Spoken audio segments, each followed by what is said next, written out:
Okay, ready when you are. Is there anyone that would like to speak in open forum tonight?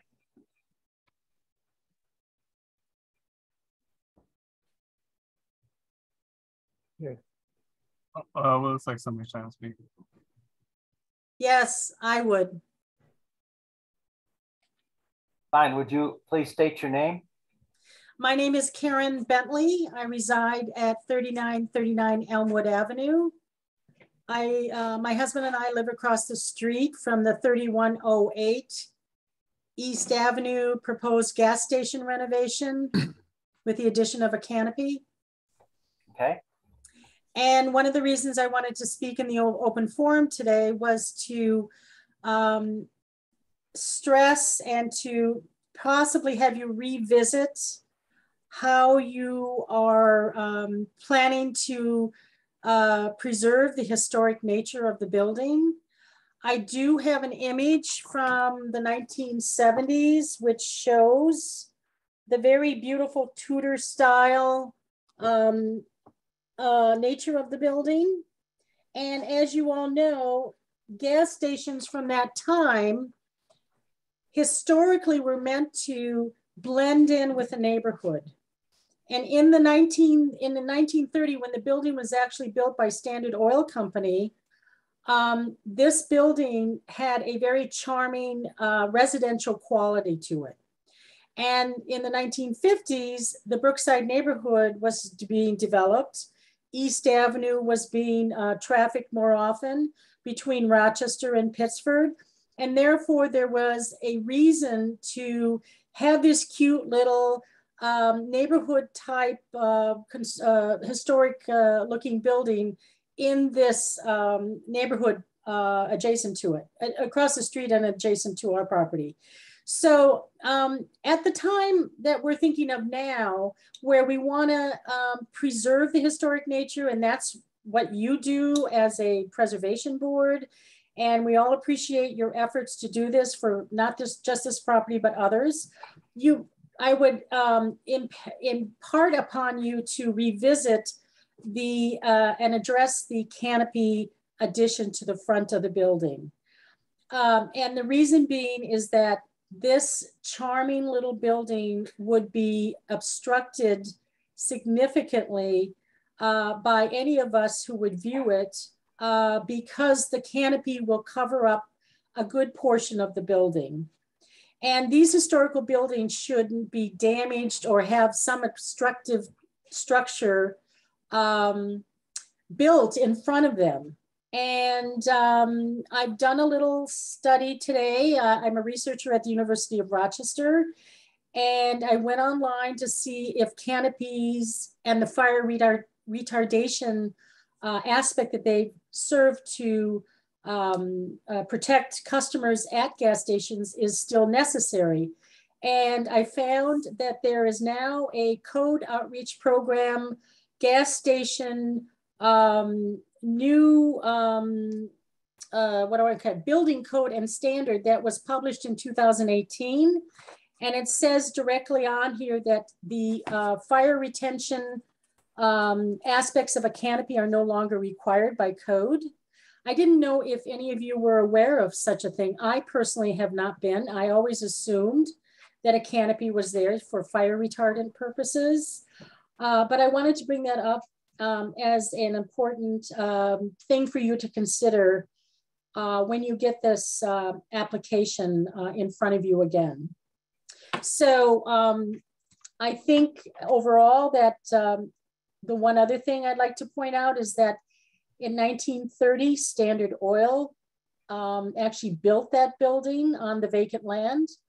And what's interesting to know, which I just found out last night after I did more research, is that the Saccone Vacuum Oil Company was the originator of Standard Oil. And Rochester has this wonderful history associated with Standard Oil, who built the building originally. And all of that has kind of enlightened me as to why the building itself is a treasure that we should all enjoy and maintain in its native state.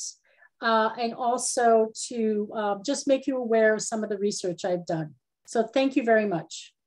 Well, thank you. Being a car guy and a gas station, well, one of my first jobs was working in a gas station. So I do appreciate that. And one thing that the current owners, and we hope they do, and that's part of what we've talked about, is to take off the Texture 111 plywood that was put on not too long ago, and restore the half timbering. Yes. Is that what you mean by half timbering? Yes, yes. And it's really beautiful when it's on there. Well, it's under there. Oh, it's been covered. That's great to know. Covered, yes. The former owner covered it over probably 15, 20 years ago. I don't know when it was originally designated, but they covered it over before it was designated. As far as the canopy goes, I'll turn that over to our town attorney. I do appreciate your comments. The former gas station did not have a canopy, and the fire suppression elements were housed in the lights on the island. But thank you. Appreciate that, and appreciate your research. Mr. Gordon, would you respond, please? Well, I think the important thing, Ms. Bentley, that I want to convey to you is that thank you for coming to the open forum. If the Quickly's proposal does go forward, the Quickly's folks would have to come before this board to make a formal application, which they have not yet done, for a certificate of appropriateness. And this board will hold a public hearing at which we will listen to comments from the public, including you, if you care to speak at that time, and then make a determination as to whether the changes and improvements to the property are consistent with the historic character of the property. And that's what this board is charged with doing under the historic preservation law. But that hearing has not been held. That determination has not been made. Much like you're doing now, the Quickly's folks came before this board in open forum and presented their ideas and plans. And originally, they came in with a much bigger canopy and 3 islands. At the request of the members of this board, 1 island was removed, so they came down to 2 islands. The canopy was reduced in size. There was discussion about making sure that it is of the minimal size to obstruct as little of that beautiful building as possible. So that was the discussion, but quite honestly, nothing has yet been approved by this board. So there is no need to reconsider because they have not yet made a decision. Thank you. You're Thank welcome. you for the clarification. So make sure that you do attend the public hearing when we have one on that structure, if we do. Thank you. Thank you. Anyone else for open forum tonight?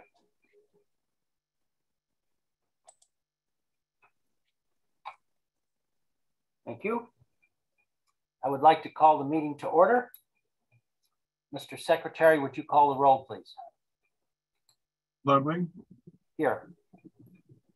Robinson, not here. Delvecchio, Here. thank you. Goodman, Here. Whitaker, Here. John Page, is absent. Dreyer. Here. Thank you. Thank you, Jeff. May I have a motion to approve the agenda? So moved. Thank you, David. Second, please. I'll second, Jerry. Thanks, Wayne. All in favor? Aye. Aye. Agenda stands approved. Minutes from the May 26th meeting. Any additions or corrections? I didn't see any errors. I didn't either. My heavens. Wow. I just found one little one. I'm being the grammar police. Okay, 6, line 21. The word should be ITS, not IT''S. You want a black bean burger? what? Justin? Sorry. Somebody wants a cheeseburger. Oh, Yeah, black bean burger, just trying to keep the house moving. Oh, Sorry. okay. Any other additions or corrections? Motion to approve with corrections. Some of those. Thank you, David. Yep. Second. I'll second. Thanks, Amanda. All in favor? Aye. Aye. That stand approved. Hmm. Was this meeting duly advertised? The meeting was advertised in the Daily Record of July 21st, 2022. That meeting is duly advertised, will now be held. First item, communications, Russell Craig, 1981 South Clinton Avenue. Jeff, do you have any information on that? I think everybody was sent over the communication. It seems, from what I hear, that it was worked out between Russell and the people putting in the sidewalk. There seems to be something. They have an agreement that seems to satisfy Russell. I don't know if Ken or Mary Jo has any more recent information than that. Sure. Thanks, Jeff. I I spoke to Commissioner Guyon, the Commissioner of Public Works of the town of Brighton, and he did confirm that the contractor will be adjusting the sidewalk so that the alignment is moved to not interfere with the well. It will now be a sidewalk that will be in front of the Craig House at the curb and be a 7-foot wide sidewalk so as to not interfere with that well. There was still an outstanding issue as to whether that would be acceptable to the county of Monroe that has a monument that would need to be relocated. The commissioner was hopeful that that permission would be granted. So I believe that this problem has been resolved. Thank you, Ken. Okay. First item, designation of landmarks. 7H-01-22, application of Mary Jo Lamphere, town historian, for property owned by Salangla Matreus at 42 Verena Drive, tax number 137.06-2-62 for landmark designation. Mary Jo, do you want to just introduce that, please, for the group? you all received my memo about the designation of this house. Peter Tolliver was certainly a kind of local famous person in his own right, not only for the purchase of the house in 1960, but also because of his work in civil rights and his absolute dedication to inventing things. I quoted the Cultural Resources Survey in my memo because it said, Peter's ceaseless curiosity, problem-solving skills, and belief that there's got to be a better way led to multiple patented inventions from the 1960s through the 2010s, focusing on improving various aspects of his and others' lives. And Mary Jo, you just got muted. oops, I forgot.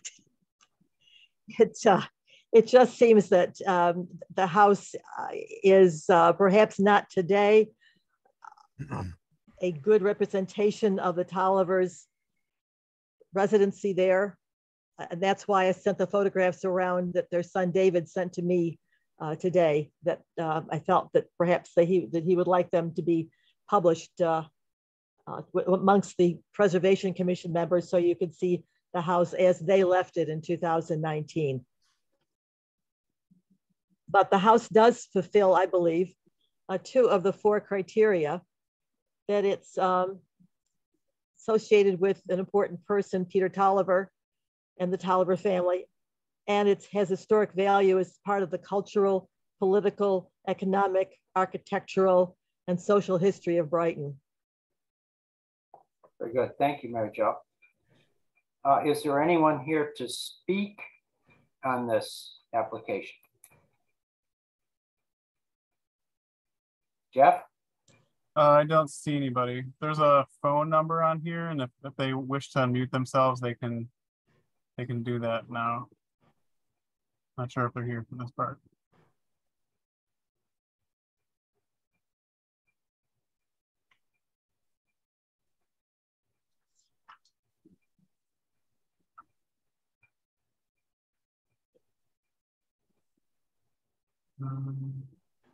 No, I cannot. Mary Jo, did you, when you spoke to Mr. Tolliver, was he interested in speaking tonight? Do you know if he was going to join? He's not going to be able to join us. Okay. He said he could not be in attendance because he had a previously scheduled client event that conflicted with this meeting. So he would not be able to join the meeting on Zoom.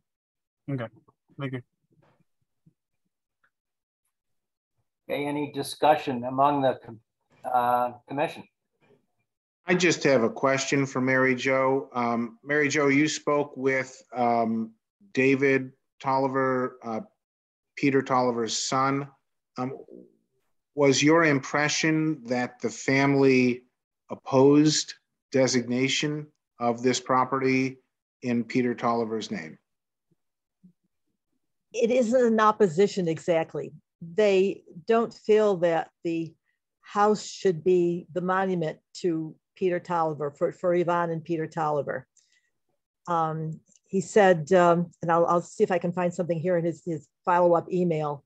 They're concerned that making the house a landmark makes it the star of the show, whereas the emphasis should perhaps be on the people who lived in the house. And he said the star of the shows were my parents, and where the recognition should be, if anywhere. And then he said he was grateful for the recognition that the town gave his father during Black History Month in 2009. And he said something like that seems to appropriately put the emphasis on the people rather than on a physical asset. And Mary Jo, if I could just interrupt you for a second. I was unaware, perhaps, that I thought he had only given you a phone call. I was unaware that he had submitted an email to you, but he has submitted an email to you? He sent me a follow-up email after I talked to him the other day. Would you please, I'm sorry, would you please read the entirety of the email into the record? Because that really should be part of the public hearing record. Okay, here it goes. Mary Jo, it was good to talk with you this morning. Unfortunately, I will not be able to attend the Zoom call tomorrow as I have a previously scheduled client event that conflicts with the meeting. As I said during our call, we think making the house at 42 Verena Drive the star of the show is putting the emphasis in the wrong place. The house was only a bit player in this story. The stars of the show were my parents, and that's where the recognition should be, if anywhere. All my parents were trying to do in 1960 was to find a nice home in a good neighborhood to raise a family. There was zero emphasis on this being a political or racial cause. The only cause was the betterment of the Tolliver family. As you know, we sold the house in late 2017. The new owners have rightfully made their changes to the house. In all candor, while there have been extensive renovations on the inside of the house, the exterior seems to be in disrepair, and in our opinion, the house no longer presents well at all. I was just back in Rochester earlier this month, and there were cars parked out on the lawn. Moreover, all of the landscaping has been stripped, and the house looks awful. I've attached a picture of the house from the summer right before we moved. The house is a far cry from where it was under our ownership. We have never sought any recognition for what happened starting in 1960. We were just living our lives. The town very kindly acknowledged my father and his contributions during a town meeting in 2019. Something like that seems to appropriately put the emphasis on the people rather than on a physical asset. In an acknowledgement like that, we could mention the house, but focus on the people. As I said, the approach that is being contemplated is like making the football the MVP of the Super Bowl, rather than the player. The football is necessary, but could have been any football, just like this could have been any house. I hope this helps.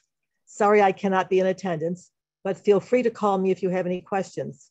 Regards, David Tolliver. Thank you. Thank you, Mary Jo.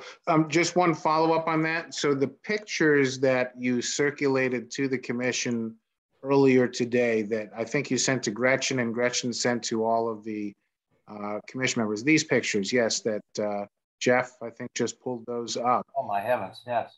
Those are represented as pictures taken by David Tolliver or the Tolliver family before they sold the house. Is that correct? Right. They were taken in the summer of 2017.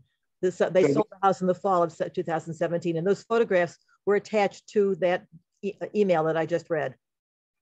And those pictures do not represent the current condition of the house, correct? That's what David Tolliver says. I see. Do we have any photos or pictures of what the current condition of the house looks like? Yeah, give me 1 second.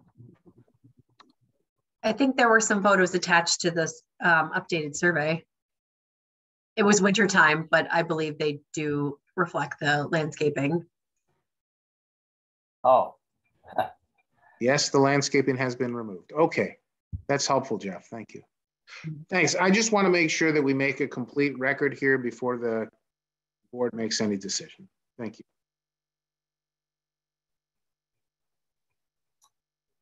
Well, thank you, Mary Jo and Ken and Jeff.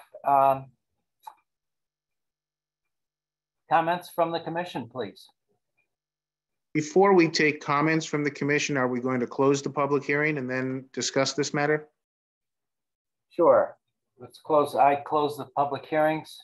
Let's open it to discussion. Thank you, Ken. Sure. Hey, Jerry, I had a quick comment. Go ahead. Yeah, I mean, so I think at a previous meeting when this topic first came up, I had some concerns about the lack of historical integrity or historic integrity remaining in the structure. I think that Mr. Tolliver makes some decent points as well.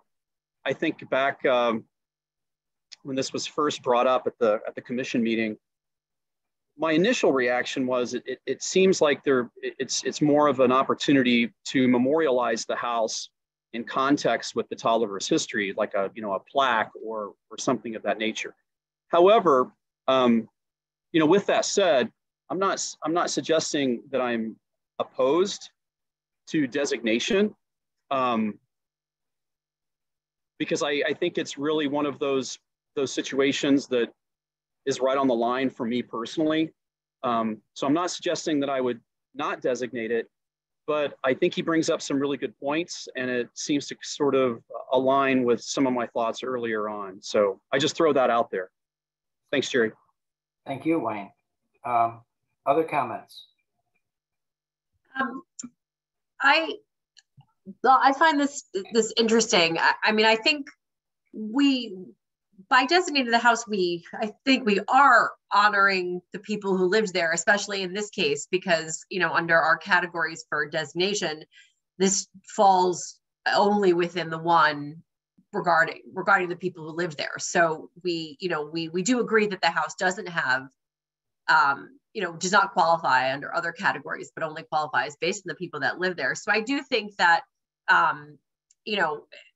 with maybe some additional explanation, it could be made clear to Mr. Tolliver that we are wishing and intending to honor his parents and Peter Tolliver's contributions. But what I found a little bit I might want more information on is it seemed to indicate in his email that the family in 1960 did not intend to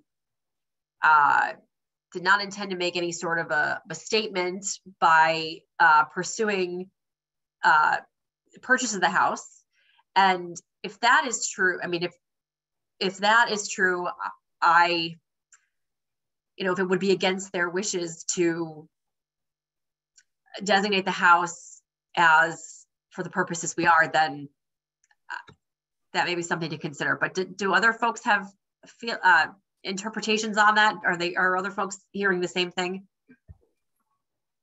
In the memo that I sent around, I talked about Peter Tolliver working to eliminate housing bias as a member of CORE, the Congress of Racial Equality, and serving as a housing chairman. He also served on a panel about the shortage of Negro housing in Rochester, as it was called then. And in 1963, he participated in a series of programs sponsored by WOKR.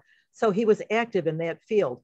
So maybe there is some conflict there between what his actual work was and the purchase of the house. But it looks like there may have been a reason for the purchase of the house.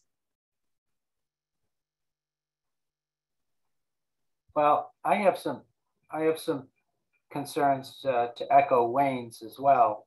I'm just thinking of other notable people whose houses we designated, and I think of Frank Gannett and Ken Keating's house. And in both of those cases, the house stands alone, and then you throw in the owner and their accomplishments, and you have a even bigger package, shall we say.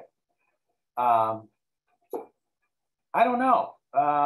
This is a tough one. I don't. In my opinion, there's nothing unique about the house other than the owner. It's like every other house in the neighborhood. Well, I think you're right, David, and I think unfortunately, if it might have been a little easier if we had seen the house before, after, just after they moved. Yeah. And if you'll remember, the commission, one of the first houses that the commission designated was the second Tryon house on Landing Road, 421 Landing Road North, that Oliver Culver lived in. The house itself wasn't much, but the house was associated with Oliver Culver, our town's first town supervisor. Right. So there again, the building was not too much, but the person that who lived there was the important thing. Well, other comments? I think when you look at the state of disrepair.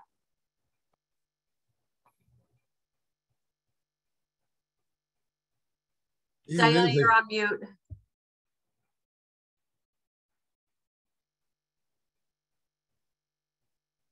Sorry, I'm so late.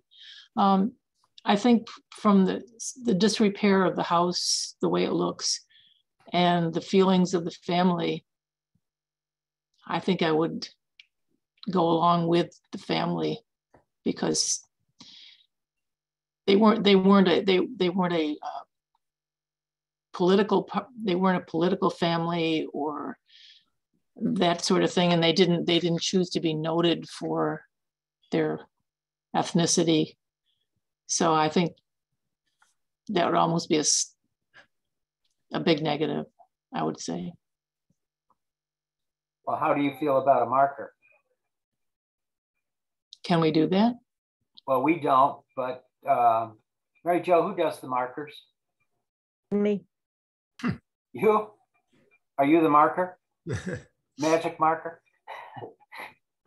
Well, is that a potential compromise? Jerry, one thought. I mean, I think even if we do decide to go ahead and designate, it's almost as if I believe there should also be a consideration for a marker, because I agree with Amanda's point. That was a good point that she made, as far as I get hung up on the architecture, understandably so, maybe, but I get hung up on the architectural integrity of the structure, when in fact, our charge goes much wider than that. And I think listening to the email that Mary Jo read and listening to Amanda's comment, if designation is in fact paying honor to Peter and his wife and the family, there has to be some kind of a context for that, or, you know, folks, I don't know how folks would really, I don't know how the general public would necessarily obtain that kind, you know, understand that we're trying to honor that family if there's no sort of public communication in that realm, if that makes sense to everyone. I mean, if we just designate it, it really is not changing anything for the general public. And so it's almost like there's two considerations, but yeah, I'll be quiet and let other folks. Well, no, that's a good point. And well, let's say the house burned down tomorrow. And there is no house. A marker or some type of designation like that, or would still indicate the importance of what the Tollivers did, regardless of the dwelling. Where would the marker be? Well, it'd be in front of the house, like it is in the seminary. In the right of way? It's a tree lawn. Okay.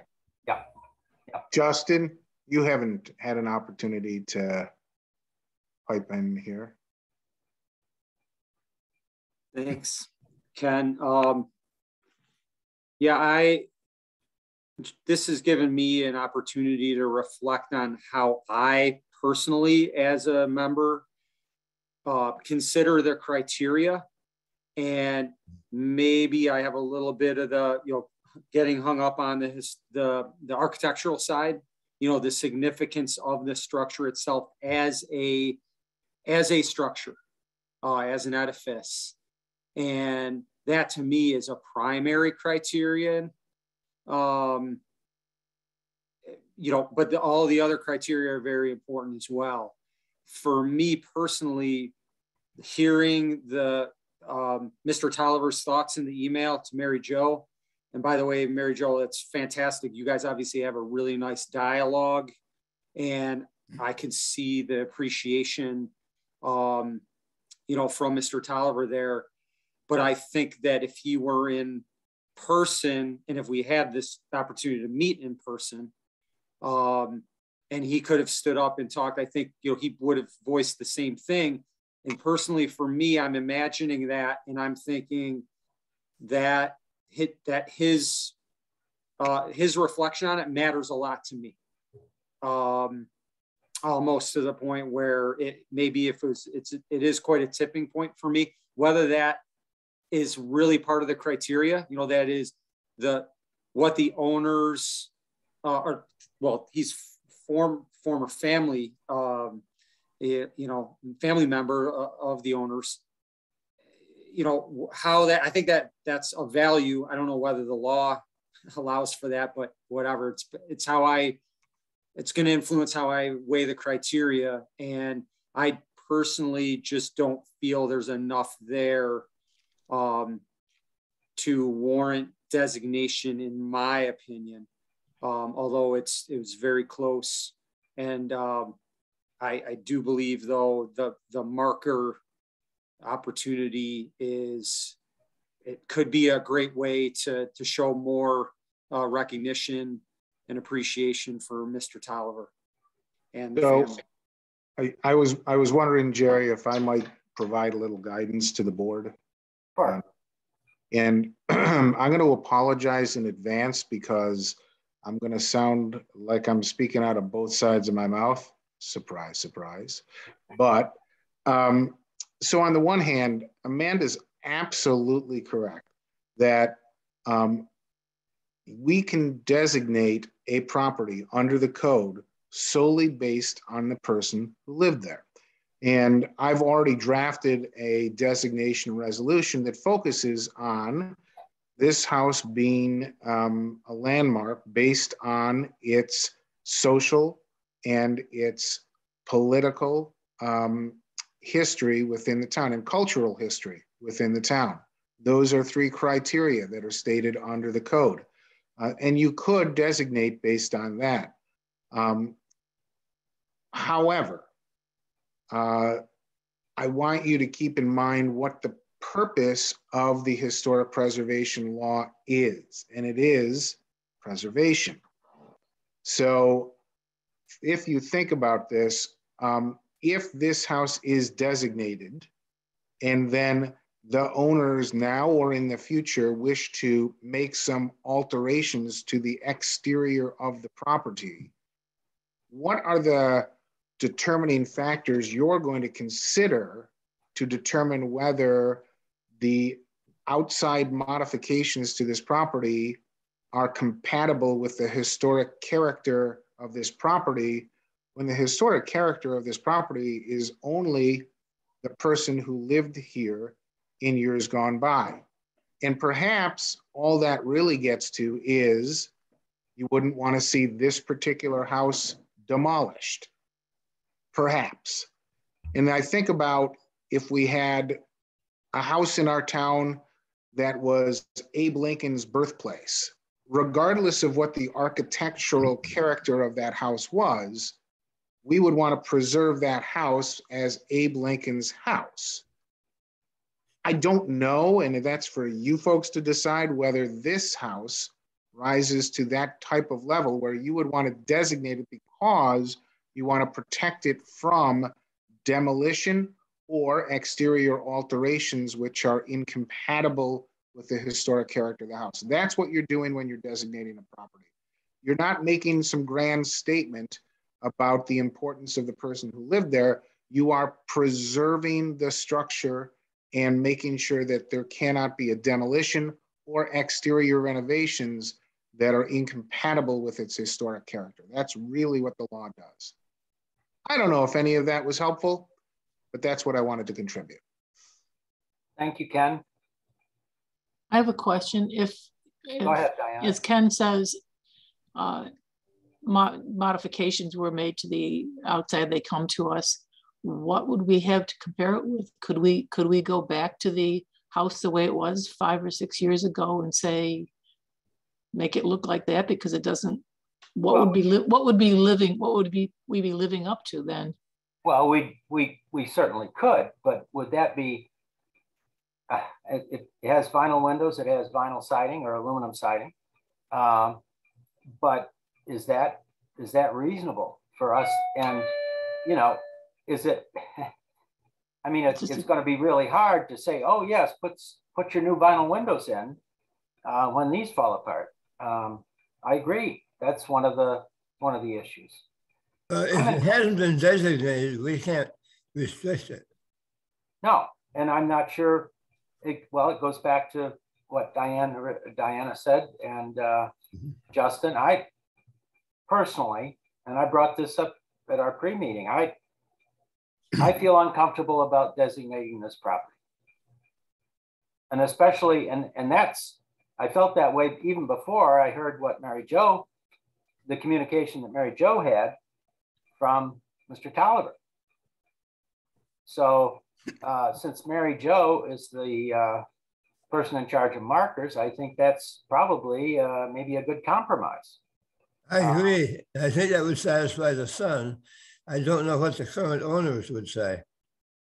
Well, it doesn't matter. It doesn't matter? Okay. Never does. Well, sometimes it does, but I personally cannot support the designation. And I was sort of on the fence until I heard the communication.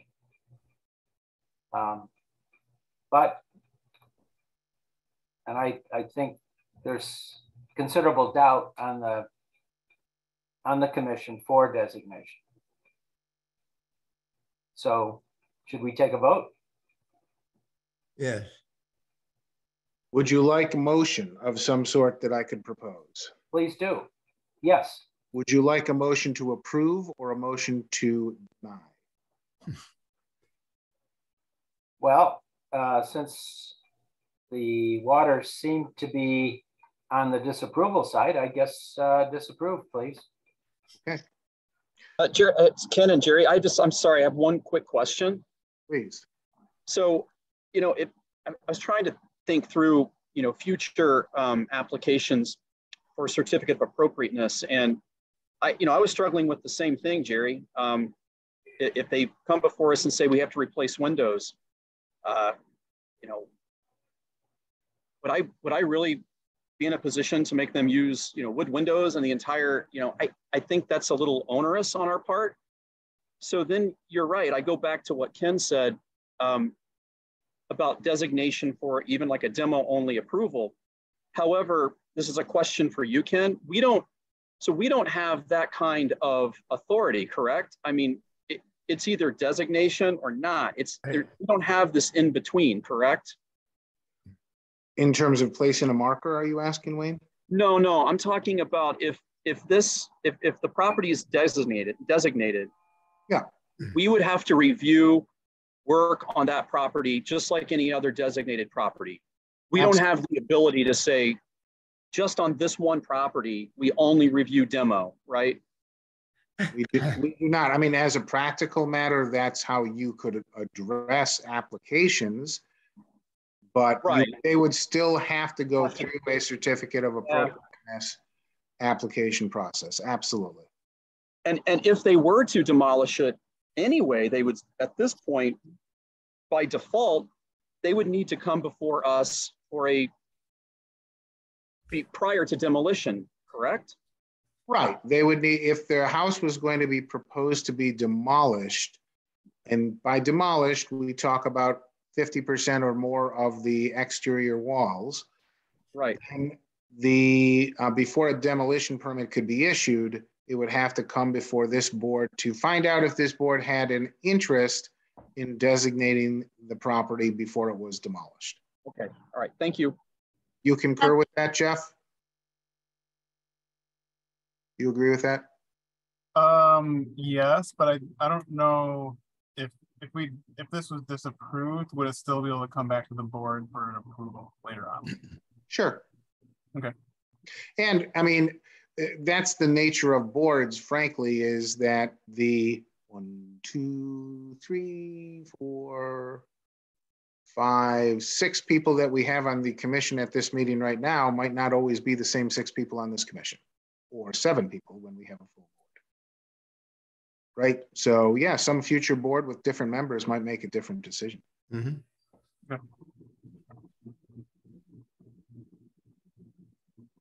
So would you prepare a motion, Ken, unless there's other discussion? Okay. I would propose the following motion. Whereas application 7H-01-22 has been submitted for designation of 42 Verena Drive in the town of Brighton, county of Monroe, state of New York, tax parcel number 137.06-2-62 as a landmark under the town's historic preservation law. And whereas the Historic Preservation Commission duly called a public hearing to consider such matter, which public hearing was held on July 28th, 2022, and all persons having an interest in such matter having had an opportunity to be heard therein.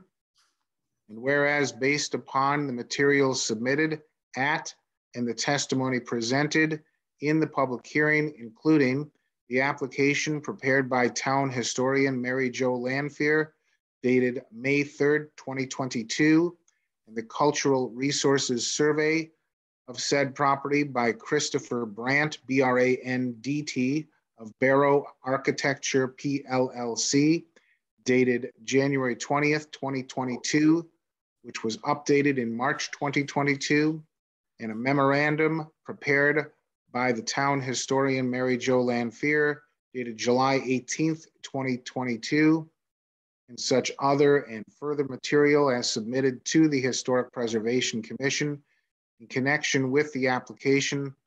The Historic Preservation Commission hereby determines that the application for designation shall be denied,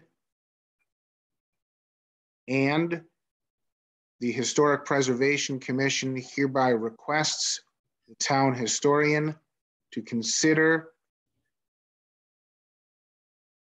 identifying the subject property with an appropriate historic marker. Thank you, Ken. May I have someone put forth the motion, please? I'd be glad to. Thank you, David. Yeah. Second, please. Second. Thanks, Wayne. Any discussion? Justin. It was Justin. That was It me, Justin. Jeff. Oh, I'm sorry. Sorry, Justin. No problem. I'm honored. Thanks. Any discussion?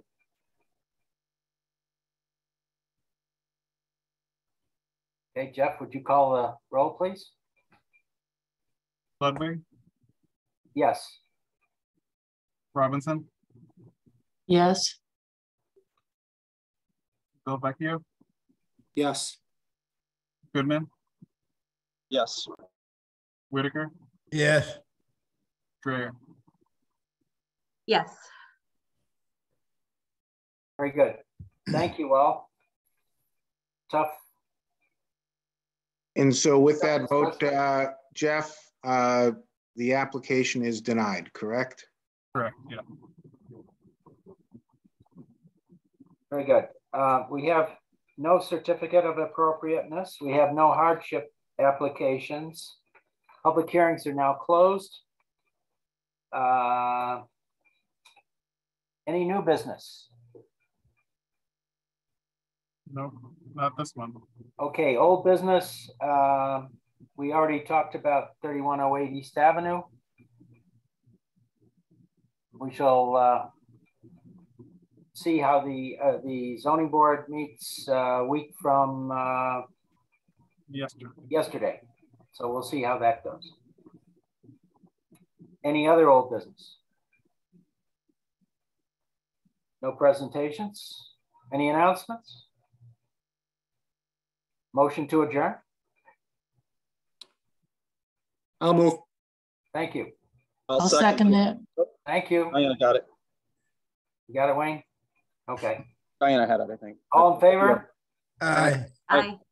Thank you very much, folks. Really appreciate it. Okay. Thanks, take care. everybody. Good discussion tonight, everyone. Good night. Thank Good you. night.